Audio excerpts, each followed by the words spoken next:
Hello YouTube, Conductor 165 here. Today I will be reviewing and running the Hornby James locomotive.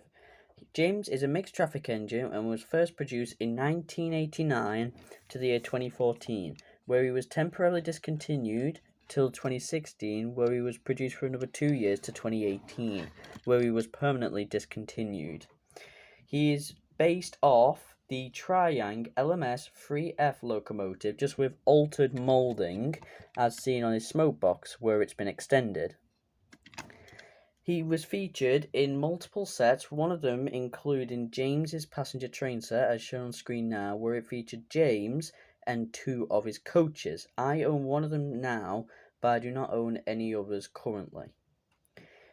All the James models were tender driven, and from what I know, there were at least 2 models of James that run on the same track as this, but the only difference is this James has this crossbeam, which keeps the tender permanently connected to the model, whereas the other one had a pin and grab system. So the front of the locomotive can be uncoupled from the tender, but when it was coupled to the tender, there would still be pickups in the wheels.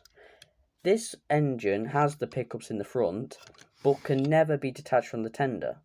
The good news about that, though, is that because of the amount of pickups in this locomotive, it is very rare that this locomotive will stop or stall on points, making him overall a very smooth runner.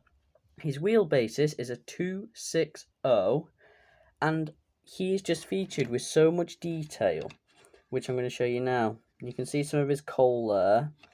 And there's a lot of detail in the front of the tender, as you can see there. And there's not much detail in the cab, but there is enough necessary, and you could also fit some figurines in there to make it look like James is being operated.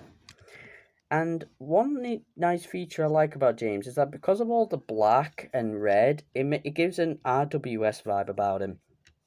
Something that the Reverend Audrey would have had on his track, something very similar. The only thing that's weird, though, is that one common issue with these locomotives is that the tender engine's lamp irons always seem to be put in upside down. I did not do that. It was bought like that. But anyway, enough of talking about James. Let's see him run on the tracks.